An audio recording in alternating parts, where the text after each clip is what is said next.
तो दोस्तों विलन हमेशा बुरे होते हैं और हीरो हमेशा अच्छे। बचपन से हमें यही पता है, लेकिन एनिमे के अंदर हमने कुछ ऐसे विलन भी देखे जिनका काम करने का तरीका तो गलत था, लेकिन उनकी आइडियोलॉजी, उनकी सोच वो सही थी।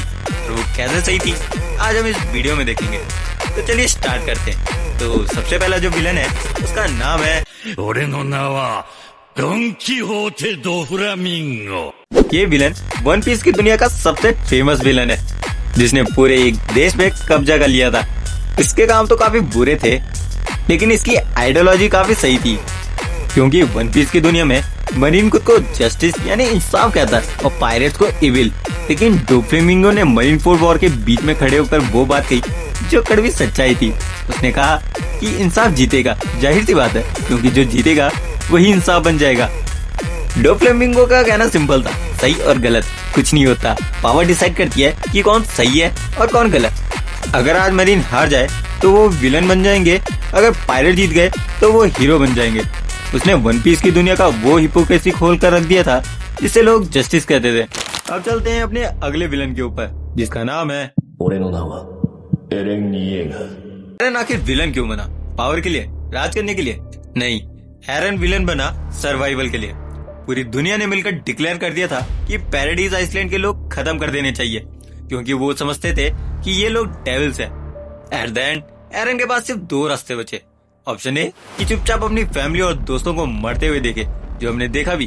पहले एपिसोड में टाइटन ने उसकी माँ को खा दिया।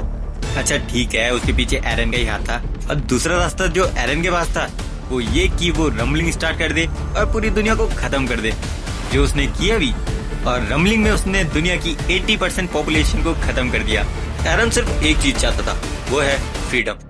अगर दुनिया ने पहले हमला न किया होता तो रम्बलिंग कभी स्टार्ट ही न होती। एरन ने खुद को मॉन्स्टर बना दिया ताकि उसके दोस्त हीरो की तरह जी सके। अब चलते हम अपने अगले विलन के ऊपर, जो शायद कभी विलन बनता ही नहीं अगर उसे ये किताब न मिली होती, जिसका नाम है डेथ नोट। और आपने तो कैस कर ही लिया होगा कि मैं किस विलन की बात कर रहा हूँ। उसका नाम है लाइट यागामी यानी कीरा। डेथ नोट शुरू होने से पहले दुनिया सड़ रही थी, रेपिस्ट मर्डरर जेल से छूट रहे थे, सिस्टम फेल हो चुका था। लाइट ने डेथ नोट उठाई और सफाई शुरू कर दी। अरे ये वाली नहीं, विलन्स की सफाई शुरू कर दी। पर रिजल्ट क्या था?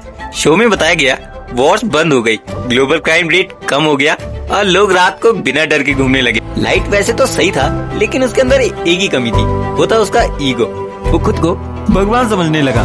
लेकिन उसका सवाल आज भी वैलिड है, अगर कचरा साफ करने के लिए हाथ गंदे करने पड़े तो क्या वो गलत है? लाइट ने डर का यूज किया शांति लाने के लिए। लेकिन अगला जो विलन है उसके मुझे सारे रीजन वैलिड लगते हैं, जिसका नाम है पेन फ्रॉम नारुतो। नारुतो की दुनिया में जो ग्रेट नेशन है जैसे कोनोहा अपने फायदे के लिए छोटे देशों को बैटलफील्ड बना देते थे। पेन ने अपनी पूरी जिंदगी सिर्फ जंग और मौत देखी थी, जो बड़े देशों ने शुरू की थी। जब वो कोनोहा आया उसका सवाल वैलिड था, हमारी शांति हमारी लाशों के ऊपर बनी है। कोनोहा के लोग खुद को विक्टिम समझ रहे थे, पर पेन ने उन्हें याद दिलाया कि असली विलन वो खुद है। उसका प्लान था म्यूचुअल डिस्ट्रक्शन। जब सबके पास एक जैसी ताकत होगी तभी डर के मारे कोई एक दूसरे पर हमला नहीं करेगा। ये पीस लाने का उसका दर्दनाक तरीका था। मैं पेन की हर बात पे एग्री करता हूँ, लेकिन पेन को जिराया सेंसे को नहीं मानना चाहिए था। अब चलते हैं अपने अगले विलन के ऊपर, और उस विलन को सब घोस्ट ऑफ द उचिया के नाम से भी जानते हैं, जिसका नाम है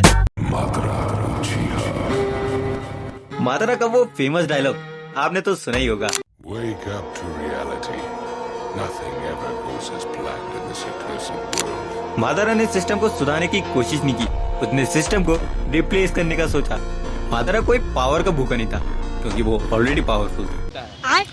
मादरा अपनी पावर से एक ऐसी दुनिया बनाना चाहता था जहाँ लोग सिर्फ सपना देखें और सपनों में वो जो चाहे उन्हें वो मिल सके, क्योंकि उसके हिसाब से जो ये रियल वर्ल्ड है वो काफी क्रूल है, इसलिए वो सबको सपने में डालना चाहता था। मादरा इस दुनिया को बनाने के लिए इतना ऑब्सेस्ड था कि वो मर के फिर से जिंदा हुआ और सारे नेशन से अकेला भेड़ पड़ा। तो ये थे वो 5 विलन जिनके तरीके तो गलत थे, लेकिन आइडियोलॉजी बिल्कुल सही थी। तो आप इन सब में से किसके ऊपर एग्री करते हो कमेंट में जरूर बताना, और वीडियो पसंद आई हो तो लाइक जरूर करना है। अब मिलते हैं आपसे अगली वीडियो में, तब तक के लिए गुड बाय।